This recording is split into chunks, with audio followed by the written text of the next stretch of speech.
Welcome to another episode of the Tapestry. I am Dr. Francois Booker Drew, and as always, I'm so excited to have the opportunity to interview some amazing women.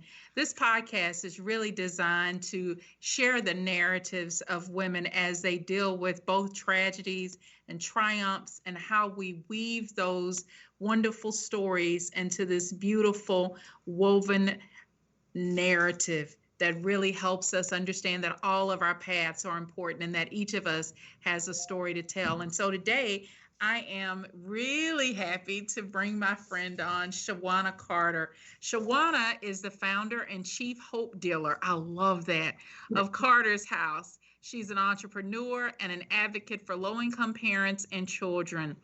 Shawana was born in San Antonio, and she knew very early that she was here to help others. She grew up in the church, and she is the oldest of 4 children. And growing up, and you can see this now, it'll probably come through in her conversation, Shawana has always been a protector. She is a person that people go to for advice. And at 17, she became a teen mom. And because of that situation, she had a lot of situations that she faced and had to deal with. She is the mother of 4 amazing young people.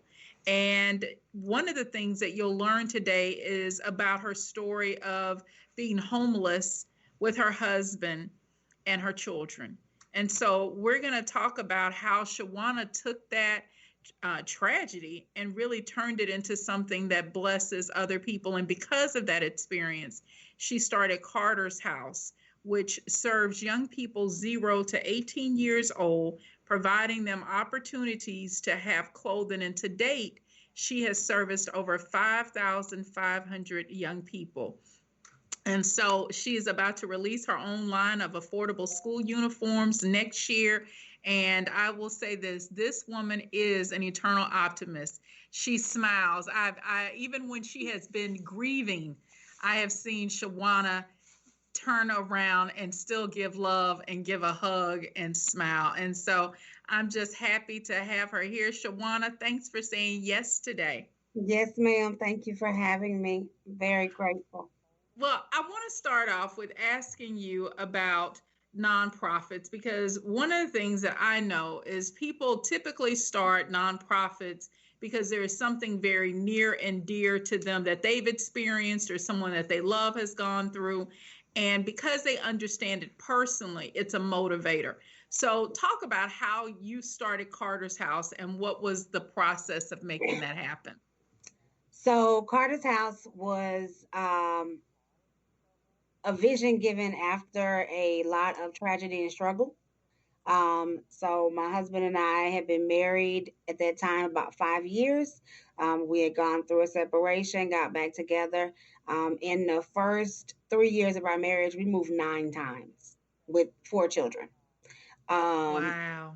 Yeah, we were very, very transparent. Very horrible money management. And this is what happens. And we had children that were from, I think our oldest was like 12 or 13, and my youngest was 2. And so when we got back together, we found ourselves at a place where we could not afford to get an apartment. And so we ended up living in a motel with 3 of those kids for about 4 to 5 months. And out of that, when we got on our feet, excuse me, after that 4-month time frame, we ended up, getting on our feet, getting an apartment, and we got settled in. About maybe a year or so later, we ended up, I had a moment of clarity prayed, and kind of knew that I worked in customer service all my life, but I was like, this ain't it. I don't want to do this no more. So I prayed and asked God, like, what do you want me to do with my life? Let's go ahead and figure this out now so that we don't have to reinvent myself at 50.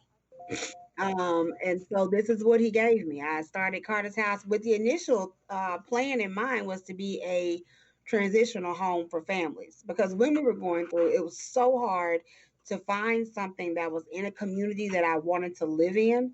And I didn't want to move my kids out of their schools. And that was the goal initially. At least that's what I thought. But when we got started, I realized how hard it was to get a building and be a landlord, and the things that I wanted to do for the tenants to make sure they were able to stand on their own 2 feet when they left was almost impossible, because technically we've been running the shelter. And so we started my first year. I reached out to my kids' principal. My 2 girls were in elementary school, and I reached out to their principal. And I was like, "We're gonna give out some clothes, so we'll start with." And 7 years later, this is where we are. So, And in 7 years, you've accomplished an enormous amount. So, yeah. talk about what Carter's House is and what you do every day to make a difference in the community. So Carter's House is we are a clothing bank for children and teens. We provide anything outerwear for kids from newborn to 18. So from diapers and baby wipes to blue jeans and t-shirts, underwear, socks, shoes, coats. And our highest demanded item year round is we are one of 3 providers of uniforms, school uniforms for children at no cost. We are probably, I think we are the only ones who give them out after like October, November. We give out uniforms beginning the last week of July, and we give them out until the last April 30th of every year. So they get there, they got almost a full school year to come and get what they need. Um, and then we also, during COVID, of all things, launched our parent support group. We realized that we had a lot of parents, young and older, who were coming to us and having issues. And I'm not, sometimes we think about things as basic. This is stuff you should know. And you have to take a step back and realize everybody doesn't learn the same way, or they don't learn the same things. And so what we realized, we had a lot of parents who the things that I would consider basic, they didn't have that, and it was not instilled in them. And so we started this parent support group, not as a class, because I can't teach grown people how to be grown, nor can I teach parents how to be parents. What I can do is I can help you figure out the best path, and I can kind of guide you to see another way. Um, but we wanted to have something where there was some kind of support system, teach our parents how to build their own village, how to, look at things from a different light in regards to your children and your background and your upbringing. How does all that tie into where you are now? And so that's what Carter's House is. Every day our doors are open. We serve families for clothing. Our support group is actually getting ready to launch our second session in about a month. And so we are getting it together. It is a process. It is a process. But your life has been a series of these processes. And one of the things that you said that really made me go, is I can't teach parents how to parent, but what I can do is show them the path. How did you find your path in being a mom? Oh, I had an amazing village, and I'm still finding the path. At 17, I had a kid, and my mom had me at 14. Oh, But my wow. mom had, my grandmothers and my great grandmother, and I have older aunts. And so my mother had this village, and I had still have an amazing godmother who raised me until my mom graduated from high school, and then I came back with her. And what has happened is when I had this kid at 17, of course, for those who have been a teen mom, you're distraught. I don't know what to do. I'm not anybody's mama. I'm still a kid. But I knew immediately, Francois, as soon as that test came back positive, I would tell people immediately I was his mama. It wasn't a process. It wasn't a time frame. It was like, boom, you're a mama. Get your life together. But I've had some amazing people, men and women, who have guided me on this path to parenthood. and figuring out what is my path, how do I parent. What I have learned is that every child is different. I have four, and I tell you right now, every one of them has a different personality. Mm-hmm. And I had to figure out what works with one does not work with the other. I have one who is not at all phased if I take away everything in his possession. I have taken doors off of hinges, and he is not even cared. But I have another one who is a social butterfly, and all I had to do was make her go sit in her room, and she would cry like I cut off her leg.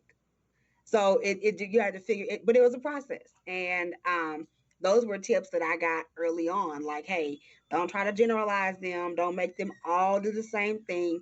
I grew up in a house. My father was a disciplinarian, and there were times that we all got to whoop for one thing. I didn't do it, but I got to whoop because I was the oldest.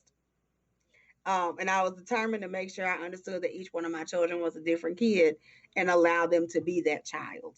And I think what has happened is some of our parents they are getting younger. Parents are, and our grandparents are getting younger. Mm-hmm. And there's no point where there's anybody teaching anybody what to do next, or giving any guidance or instruction. I think what we have right now is a lot of second and third generations where the children are just being dumped off and they're tired. And they're tired. They have raised their children and they are ready to be done. And then here come grandchildren or possibly great grandchildren or nieces and nephews. And you leave these kids here. I don't want to do this anymore. And it's understandable. They don't have to. But I think that the quicker we figure out how to just guide these parents back to this path, and being a parent, Francois, is not something that comes with a book. No, not at all. Not at all. I tell my kids all the time, I wish it did, because this would be a whole lot easier. Um, but I think that we have to rebuild what I grew up with, what my son grew up with, which was a village. Um, 17 years old with a kid on my hip, even at 21 years old, when we moved out the house by ourselves, I still had about 7 to 8 people that I could call in case of an emergency. If I couldn't make it home to get my kid from daycare, I had somebody to call. You know what I'm saying? If I Yeah. didn't have groceries, somebody would say, "Come eat at our table tonight." And I think that's lost. I agree with that you. is I think that is that very much lost. I think it's lost this idea of the collective and Correct. how do we, support each other? Because I remember growing up, and if I did something wrong, it was not unheard of for the women in the neighborhood to all say something to me as I'm going back to the house. Yes, So I tried to stay good because I didn't want all of these people in my ear and telling on me.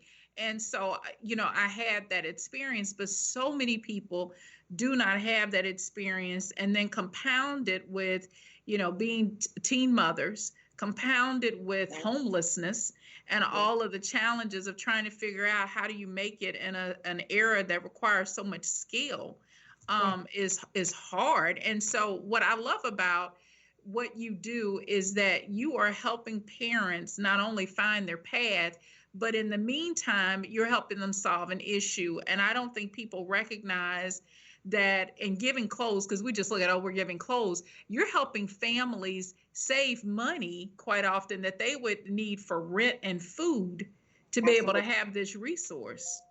Yeah.